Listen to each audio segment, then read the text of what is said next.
Today indeed, I have for you a legitimate, Iron Man compatible, no religion, no culture, one tag, one faith, as High American, Horde, Holy Roman Emperor, Emperor of China, Parliament Kingdom of God, the greatest EU4 game ever. Combining a plethora of mission trees into one unholy imagination and an absolute rejection of both God and the cultures of man combined. This run takes Norse ideas and puts them on top of a Neapolitan 2.1 billion government reform farm to break the Papal State Kingdom of God, an antagonation the developers specifically wanted to make sure was unbreakable, by putting in checks after check to make sure you could not stop being Catholic, to make sure you could not stop being a Papal Tier 1 government, and to absolutely make sure you did not do what was done here today. This run is truly worthy of giving EU4 a proper send-off, and if that's not impressive enough for you, a version 1 of this run included the Pope obtaining not just an HRE revoke, but also becoming the Emperor of China, the Shogun, an independent Shogun, and also a soft no culture, one culture, as the entire world, apart from Kyoto, is being left uncolonized. Truly a cursed reality. But regarding the main run today, it also happens to be currently the only legitimately obtained Iron Man, no culture, one culture completed for EU4. Although as always with claims like that, 100% certainty is never possible. This is not some late April Fool's joke, this is the work of a man that goes by the name of Arwys, and for the doubters, a full write-up and all saves will be provided and made public. This is an insane achievement which involved a huge amount of save scumming, game knowledge and just downright insanity to pull off. A run where, following the setup, the world conquest was completed in just under 36 years, and was referred to as the easy part. Now, a full write-up over the strategies employed in this run is posted by Arwys himself on Reddit, but to showcase some snippets of the insanity, here is a screenshot of the man's handwritten notes, and yes, plenty of those pages are double-sided. Another clear showcase of the art that occurred here is, for example, this screenshot from 1531, where he has 7 very fascinating, self-conflicting events that really should not be occurring on the same day, which are occurring on the same day. Here we see him form and lose a personal union on France, all within the same day, and here we see Emperor Gregorius the 226, yes 226, gained 3 ruler personalities at the age of 21, as ruling this empire is enough to gain 60 years of work experience in 3 years. Indeed, his deranged ruler cycling meant that well over 90% of the monarchs that took the papal throne quit on the same day. The full world conquest itself was finished in 1610, which would be impressive enough on its own. An Austria world conquest before 1600 is considered impressive enough to post on YouTube, but a 1610 world conquest by the Pope is really exemplified when you realize it is completed in just 36 years from this point, which again involves a papal state not exactly in peak strength or condition. The one culture and one faith took a bit longer to achieve, finishing the run in 1741, with plenty of time to spare. At this point, EU4 is no longer a game but a canvas, and Arwys himself a Renaissance painter. But after all, I'm only the messenger here, so I'm proud to offer this exclusive interview with the man himself. Arwys, let's bring him on. Right, so I'm joined here today by the one and only Arwys, who completed the run in question. Mind introducing yourself? I'm Arwys. I don't know, I like to play EU4. I dabble at times. I like to think I know the game pretty well by now, which I guess has led to the creation of this run here. Kind of been playing Papal States for a while, and I think I've found a good way to send EU4 off for one last hurrah. That's fair. I mean, if there's only going to be one campaign that you send off into the void as a ultimate proof of mastery over EU4, then it's going to be this one, because my dear God alive, you keep looking and it just keeps getting better, doesn't it? Oh, a work of art indeed. And I think that's kind of the best way of almost summarizing this. But before we get into specific techniques actually used in the run, who would you like to give credit to and for what? So, I'm not sure how to start it, to be honest. A couple of years ago, I guess I joined Lambercord, started to learn a few things. Met a guy called Short and Ship, and I'm sorry, I've probably completely butchered those names, but they've taught me a few things, and the main thing I guess it would be originally the reform farm.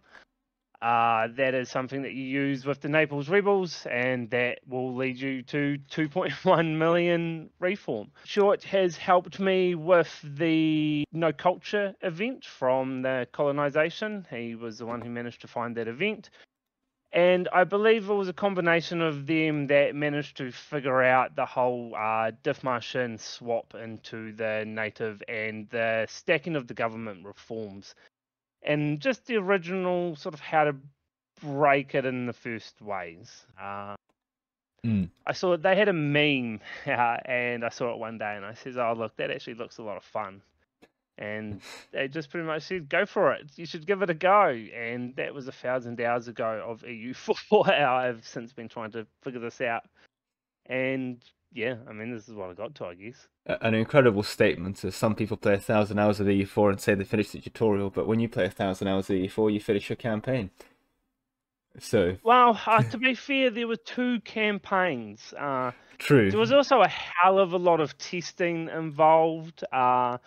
The first one was a lot harder because I had to read through about 2 years worth of Discord conversations trying to figure out how it was. I was too scared to ask for too much help until I had something in place, I guess. So there was a lot of hours of reading and then just trying to test all the things, get it all put together. Finished the first run and then came into the second run, finding ways to break it even more. So that took a hell of a lot longer for the second run to be able to do, a lot more fairy crafting.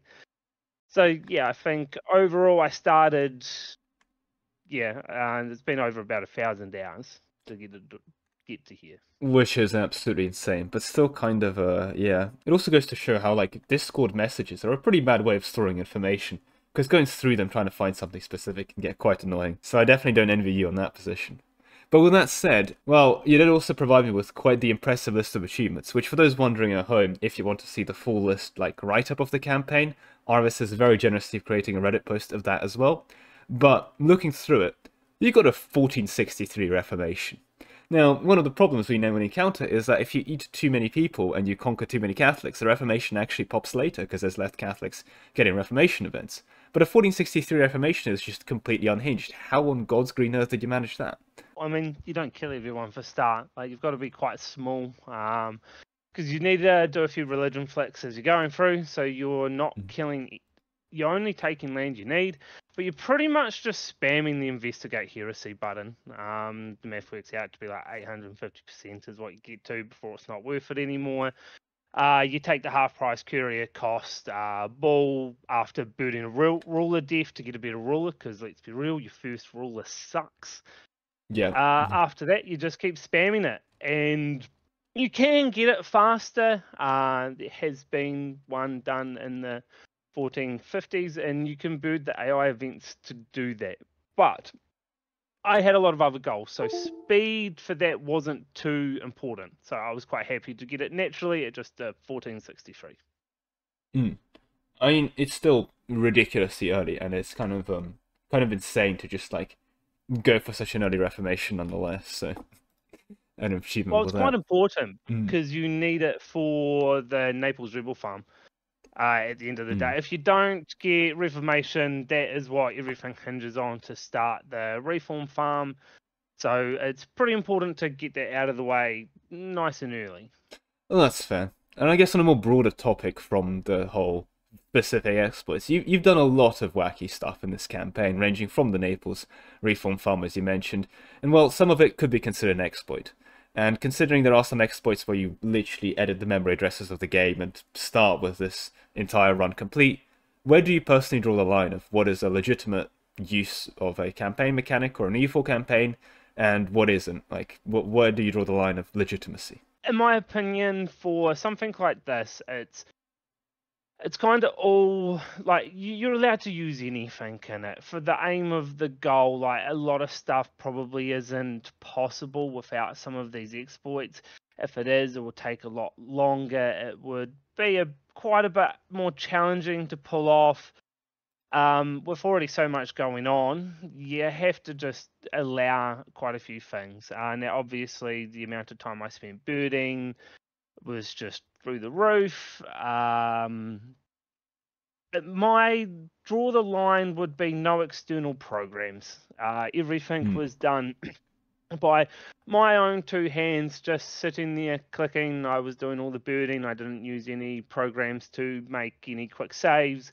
I manually made all my backup saves as I went, putting them into folders, dating them, naming what I was up to. There was too much going on that one misclick could ruin the run at the end of the day. So I've kind of allowed anything in this. I know it is going to potentially cause some stir. People will just go, "You've just exploited the game." It's not a legitimate run. No, they are entitled to that opinion. The knowledge it takes to do something like this and just to tie everything together, I think that's more is what is important here at the end of the day. Like, not many people can understand how to tie a lot of these things together. To be honest, I didn't either. That is why it took me so many hours, because I had to do so many tests and theory crafting and just chatting to people, digging into files, spending hours looking into events and that. Like, I think it shows more of a dedication to the completion of a goal, I guess, at the end of the day. There's still there's skillful gameplay here, though. At the end of the day, I managed to finish a world conquest in about 35 years. So, aside from just exploits, there's game knowledge, there's gameplay there as well. So, I think a lot of things were fair game, though, because it was so wacky. It just kind of adds to the meme of the whole run, I felt. I do have to comment as well, having now loaded the save into PDX tools, I have to say that your province count looked at a heart rate monitor until you basically decided, alright, it is world conquest time, and it just shot up straight to the whole thing, which is kind of poetic, because normally in the world conquest it's like a gradual increase, you conquer more and more land, but then you just basically turn around and, okay, I'm going to world conquest now, I've decided, and absorb everything. Truly a work of art, and again, I encourage everyone to do check out the full write-up of it. Just each individual step that he took in this process is incredible. It's a work of art in the purest form of that name. But one thing you did mention here, and something I certainly don't consider an exploit because I partake in it myself quite extensively, birding. And you birded quite extensively, as you said, throughout the campaign yourself. But would you say it's the most unimportant thing you actually sat down and birded for? Like, it's irrelevant, you could have easily avoided it, but you said, no, I want this, and you birded for it. I would have to go with the espionage event for the 20% AE. I probably could have not had it as often as I had it, but I took espionage. I was courier controller. I wanted that event. At times I was rocking 80% AE reduction. So it was actually quite nice. It allowed me to do some pretty free expansion at a lot of the times. But yeah, it was pretty embarrassing the amount of times I probably birded for that one, considering I didn't always need it. I guess it's just a nice utility thing where you have aggressive expansion, you just like, you know what, no, I don't have aggressive expansion, I'm good, thank you. Well, I always had to keep in mind about, like, I had to maintain relations very, very finely. I had to always make sure I was going to be able to get the votes for the HRE when I needed it, but at the same time I also needed to do a lot of war. So that was the idea behind that, was just being able to just help manage relations a little bit more without having to stress about it as much. That's fair, that's fair. Now, you didn't use Parliament for the Reform Farm. You mentioned earlier you used the Naples for the Reform Farm. But you did mention abusing the Parla engine, as you phrased it, for money, manpower, and mana. So, actually, basically everything that's useful in this game. Would you say this is a remotely possible run without using the Parliamentary engine? And, well, assuming you can use other tricks for money and monarch points? Considering the way I used Parla engine was only at the start of the game.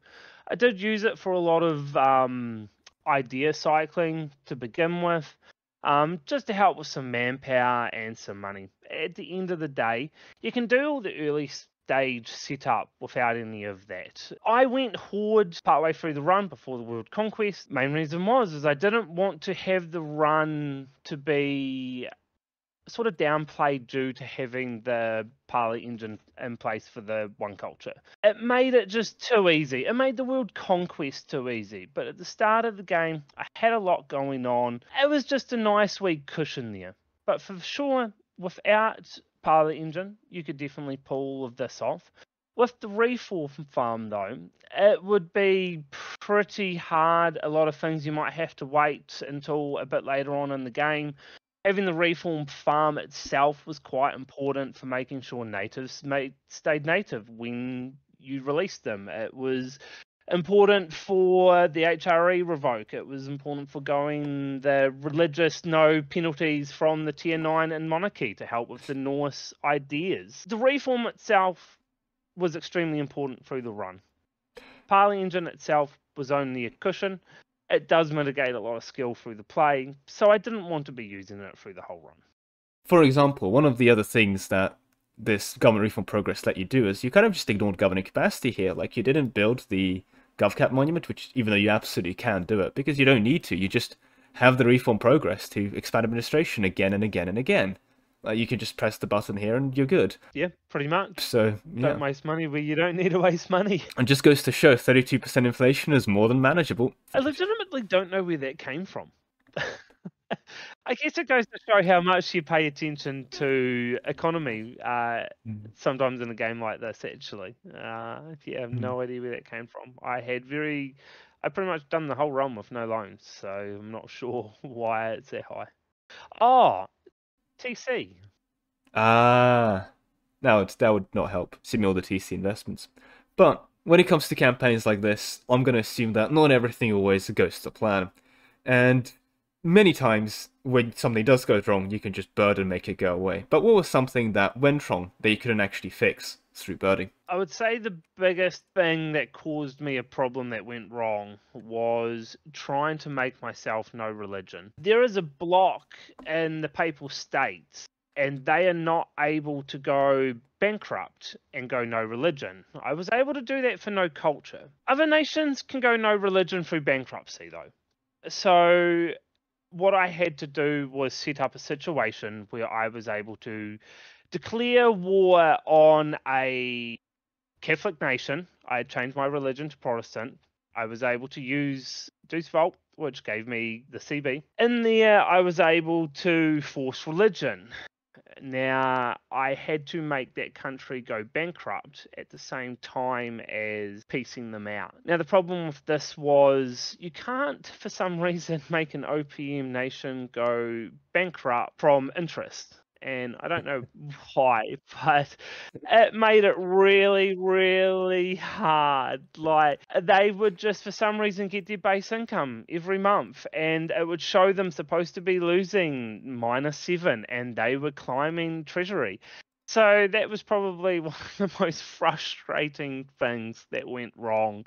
And just not being able to make myself go bankrupt and go no religion, to then have to manipulate the AI to declare war upon each other, to take money, to make the nation go bankrupt so I can go do the peace deal on the month tick. It was quite awkward and frustrating. And I, at one point, thought the run was dead because it was just so frustrating. And I think I was starting to run out of steam at that point. It had been a long, about 400 hours at that point of trying to get this run sorted. So definitely getting tired, getting a bit over it. That's fair. I can definitely imagine that if you just assume you can go bankrupt or achieve this through an easier means, like the AI just deciding to go bankrupt instead of saying, no, I'm good, I don't need bankruptcy, then it's quite frustrating having to almost reroute all of that to actually force them to partake in bankruptcy and no religion. Well, I mean, it was all just part of the run. There was a lot of problem solving. There was always a lot of little things that just didn't go right. Like, I spent a hell of a lot of time on theory crafting, countless hours going through events, writing it all down. I think there's something like 40 pages of A4 paper worth of notes I took through the run, trying to plan everything out. So there was always just these little problems that you always faced. You couldn't plan everything right from the start. So yeah, it took a lot of time trying to figure everything out. A lot of problems involved all the way through. Doesn't make sense. What would you say was the hardest things in the actual campaign? And what would you say took the longest time getting through birds? the hardest thing, I think the hardest thing itself to get the pathing right was doing an HRE revoke, going native, becoming a horde, going bankrupt, getting no culture, getting parliament. There were question of faith events in there, and being able to go pagan at the same time to declare war for EOC. That all happened within a 4-month time frame. My God. The people in That your was country must be really confused. definitely the most challenging part to actually part together. I think the amount of saves just for that was unreal. That was probably the longest section I had to do, because I think it was a couple of weeks. I was just trying it every day, trying to path it. I would write out a path.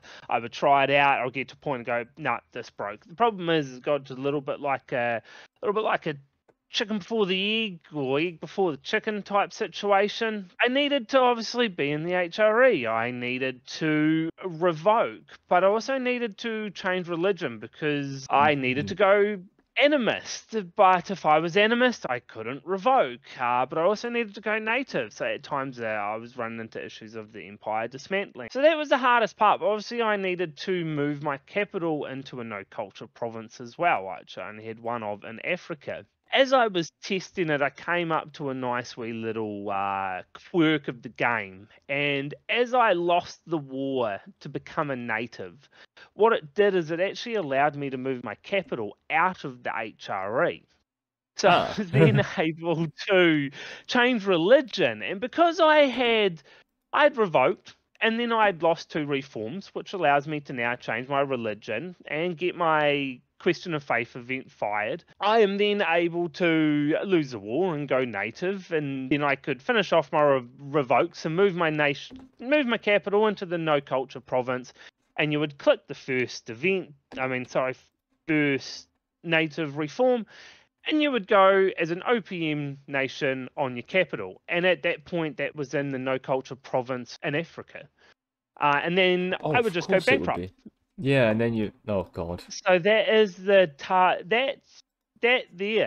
was my original province. So as I went native, I was able to move my capital out of the HRE into that province, click the first native reform, go bankrupt, and I was now no culture. The casualness of which you discuss are like, oh, thank God, now I can just go bankrupt. That's the easy part. Everything else is so painful. But bankruptcy, that's so easy to do. That's so trivial. There are no consequences for bankruptcy. Well, the problem is, too, I was actually now declaring war on the Emperor of China, because I was also now pagan. I had to get that war started. Because I had to go pagan, declare war on the Emperor of China. But now I was pagan, I was able to go and hit the decision to go back to Catholic. So now I was Catholic again. I went through my native reforms, took indigenous ideas, went into a horde. I was then able to go into Catholic and finish off my horde reforms, take the parliament event, and later on, once I finished my war, while I was bankrupt with the Emperor of China, it allowed me to then stack the Celestial Empire on top of my government reforms. So if you go into the government tab and hover over Parliament of Heaven, this is where my steppe nomads are that I got from the native. Then you go and stack Parliament and Celestial Empire on top of. Yeah, and the Unified Horde identity also has some parliamentarism and some Celestial Empire shenanigans on top. Of course. Not quite as impressive as your first run, to be fair, because I think your first run of this, sorry to interrupt, is like incredible. We had like 15 of these unique government reforms. So I was native on my first one, and then I had steppe nomads on top of. I had Celestial Empire, Shogun, Independent Shogun, and Revolutionary Empire, and that was my original stack. Now, it was also capital on Kyoto with a decolonized world as well, because I declared obviously war against 75 colonial nations and killed them all, so it reset their tag number. As I went native, it decolonizes the world. Of course. So that was my original stake. Naturally. That was the casual campaign. That was the practice run before you partook in this, to be clear. Yeah, exactly. Actually, that was the training grounds to make this one work a lot better. Still an incredible, just looking through this again for the missions. It's just, my god. And I just like how so many of them you just never bothered. You're like, yeah, I can't be bothered to dev Rome to 40 and build a cathedral. This has no purpose for me. I'm not going to do it. And some of them, Can like only the Holy focus League. on so much. So true, the Catholic League, like, what? Ally a Catholic great power? That's not possible in this campaign at all. I can't do that in a Catholic great power. Those don't exist. Well, the missions were extremely important, though. No, absolutely. The Papal States come with one mission. Well, sorry, one missionary. And that was vital. I was very limited on missionaries there. So I got one from there. But I also got 35 years worth of CCR from the Aztec traditions. Now, when you accept Aztec traditions with another type of culture, with some missions assigned to them, you also get their missions too. Now, you can also become a daimyo at the same time you do this. So when you do this, you will get a stacked mission tree. So I got daimyo, Aztec traditions, Papal States, and Pueblo. Sorry if I said that wrong. Missions, and so from those mission trees, I got 35 years worth of CCR, which was absolutely vital for the run to get below 10 months coring time to be able to pull the world conquest off as quick as I was able to. It does make sense. And I mean, your accepted culture, I guess, library, almost like collection of your previous accepted cultures, is kind of poetic. Of course, the Pope famously accepted none of the Italian cultures. Those are long gone. Those are long forgotten. But the Aztec, the English, the Javanese, the Norse, and the Quechua, as you mentioned, I can't pronounce them as well. So it is such a almost time capsule of your events. Yeah, well, I definitely didn't want to get rid of the Norse ones. They were pretty instrumental and just a bit of a meme side project of the run as I was doing things. I really wanted to raid some coasts, so I decided to go get the Norse national ideas. Now, I see. That's the economy meta, raiding coasts. Well, the problem is I never raided a single coast, actually. It turned out to be a little bit of even more of a meme than it was meant to, but it did have the side effect of actually having some much better military ideas involved than what the Papal States did. So my military was far better than anyone else's, along with being Horde. That does help. Although if we are talking about military and naval innovations, I'm afraid I must mention the accusations here that you are actually ChatGPT reincarnate, because as you all know, the AI is incapable of upgrading ships. And if I'm looking at here, your first navy, you still have an early Carrack. Like, what's going on? You just haven't upgraded like any of these ships. Look, there's no need to spend money where you don't need to spend money. You have 228,000 in the bank. Is navy that irrelevant that you don't? Well, time frames. The world conquest was finished at 1610, so at that time I didn't have a hell of a lot of extra money. We have been sitting here for 130 years now, so it's fair to say I've made a little bit of bank just chilling. It makes sense. I'd hope so as well, because we have the whole world conquered. That you could probably get a bit of trade steering going into the English Channel at this point, which you've certainly set up. But to move on now, as part of this campaign, you didn't actually dig around the code for specific triggers on certain events, and I know this because I was involved in some of that. Here's my little intermission. But if you could change one line of code, like removing a requirement or adding a second option to any part of the game, where would you put it to make this run easier? Probably, I would love to be allowed to just go bankrupt and allow the Papal States to change their religion. I think just being able to tie that into the bankruptcy with no culture would have been just so much easier to pull off. I understand some of the blocks they have put in for the Papal States, but to be honest, they made a bit of a blunder with Adopt Islam. So I'm thankful for some little quirks that they've got in the game for us. But I think that one would have been really nice, or even making it so AI were able to go bankrupt as they were in OPM at war. That would have made things a lot easier as well. OPMs at war, not being able to go bankrupt is a bit insane. Like, OPMs are not allowed bankruptcy? I never really realized this existed, but I guess I've never really looked at an OPM hoping for it to go bankrupt. That's not normally something you partake in. It surprised me that the devs had it in place. It's almost like either someone's tried this before or they did actually anticipate it. And if they did, I've got to give them a little bit of credit because it was a real pain in the ass. That's fair. And I mean, the amount of Parliament a bit engine, you can also tell that you use the Polish magnates to get out of it tier 1 because you got a Polish surname for your Pope here, or that might be just a coincidence. But the naming scheme, the amount of popes you've gone through at this point, like your ruler history is incredible. I'll let you elaborate that on the Reddit post. Incredible. It's for later, but you've just cycled through so many rulers, many of them not even lasting a day. I think I went through probably hundreds in a day at the start of the run. I mean, once I went Horde, I lost the ability to do that, obviously. But to start with, just to get some money to upgrade some monuments and that. I mean, from the event of Elective, you get a little bit, but yeah, it costs quite a lot to upgrade a monument, to be honest. One of the other things is, and I do encourage people to check out the save of this inside of the inside of PDX tools or Scannerbeck, having a check, is that you'd be surprised looking at the actual monuments you did upgrade. Like here, Biblioteca con Corvignana, words are hard. Anyway, the one in Hungary, for -5% idea cost, and then you see the university here upgraded to level 2 for another -5% idea cost. Like, it's almost like he's cycling a lot of ideas, so idea cost is actually really useful for him. And then you'd think of conventional good monuments to upgrade, right? Like the Fallen Copper Mine. Yeah, he doesn't need the money. Why is he upgrading? Why would he upgrade now? That seems like a terrible idea. And again, massive shout out though to things like Petra and City of Sarai for the envoy travel time, because I believe, as you said, you were cycling between peace deals certain idea groups for envoy travel time when you had your capital in the New World, which just seems insane to me. Yeah, well, I mean, as your Horde, you have a lot of points, so pretty much as I would finish a peace deal, run out of diplomats. It was taking quite a lot of days for them to come back. I needed a lot of peace deals. So I would cancel diplomatic, go diplomatic again to get another 2 diplomats, cancel it again, go court. That would give me 80% CCR, which allowed me to core within 7 months. And as soon as I was done coring, I would cancel them again.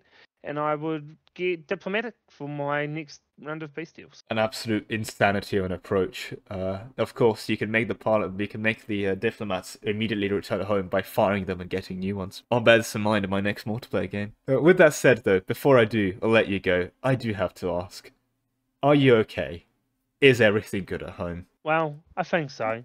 You know, I use EU4 like this to relax after a hard day of work. So I guess I just like to cause myself a little bit of pain every now and then. I may pretend I don't enjoy this, but to be honest, I really like to see the outcome of the final run at the end of the day. So yeah.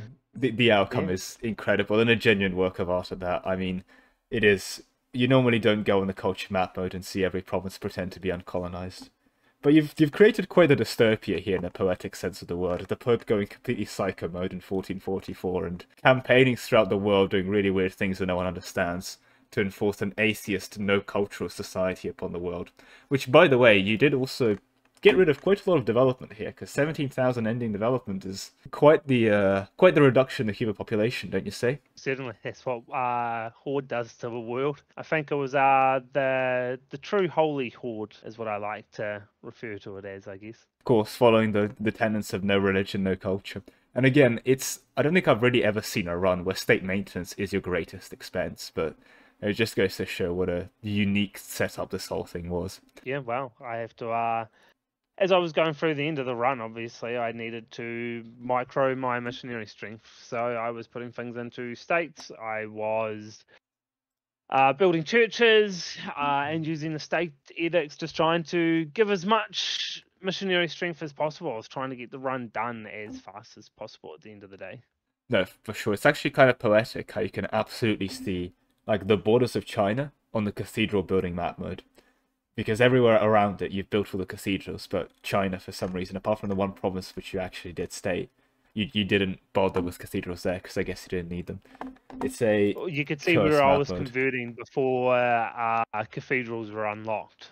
So. Yeah, and you're converting in Sweden, England, and India. I don't know what in the New World, actually. Surprisingly decent chunk in the New World. But no, quite a blue cathedral map. There's a lot of churches to the lack of religion, you know? A lot of people come in to worship the absence of God every day. Oh, well, it has been an absolute pleasure. Thank you very much for doing the interview, and I hope to see more impressive things within the next installment of EU4, whenever that comes out or gets announced. One last thing before we go. Yep. It did get a little bit better. Please go look at the Emperor of China tab. Oh, yep, that's Parliament. That's the Holy Roman Empire. There it is, the Emperor of China, found it. So, obviously I have Horde Unity. Yep, But there it is. because I had Celestial Empire stacked, due to just how the Papal States work, I still had the Reform there. Yep. So, because of that, I was still able to gain meritocracy by having high-level advisors. Every event, I would also take meritocracy. Of So course. what that allowed me to also do is take decrees. So as well as being able to take reforms, I could also take decrees. They gave me my last 10% of CCR that I needed to be able to get down to 7 months coring. You're really not meant to be able to do this with Horde Unity, are you? It's kind of ironic it was a real how the funny game breaks. Yeah, it was actually really funny when I found that. And because I was struggling to find all my sources of CCR, I didn't know what I was going to do. And then as I was just testing. And this is why you should never really believe a lot of things that you think you might know in the game. Because the more and more you dig and the more and more you test, you start to learn to break the game in funny ways. And the more I broke it, the more and more things actually worked in my favor. This is a prime example. Going native and being able to pull my capital out of the HRE was another example, as well as allowing me to go bankrupt because it made me into an OPM. So you should always just test things, because it's amazing what you will learn when you try and push the game to the limit. It's absolutely fair. And it's kind of poetic in a way for a Paradox Interactive game to get more functional the more you break it. Yeah, it's quite funny. It was great. It was great to learn. It was great to play. Oh, God. I love EU4. Well, is this world a utopia or a dystopia or truly something in between? A humanity united under an atheist pope preaching the doctrine of no culture from the sways of cathedrals. Yes, cathedrals he constructed, ruling with an iron fist as the Khan of Khans, Parliament of Heaven, Holy Roman Emperor, Emperor of China, and again, the Prime Minister of Parliament. I would like to implore you yet again to check out his Reddit post, including the full write-up of his exploits, and to finally enjoy this rather broken time-lapse of the campaign itself.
But this does unfortunately here conclude the video, as this is all the time I have for today. Thank you very much for watching, with a special thank you to my channel members, especially Ark, Solar, W Haste, Solemn, Star72, Lord Zendikar, Nick Fassbender, Nanhatan, Nick Huss, The Awesome Rabbit, Best Pro Gaming, Grandmill Flavian, Kono, Andreas Alberg, Deki, Sov, Mobkiller, Anthony35, AC Napo, Glorious Leader, Zerkis, and Mr. Coomshock.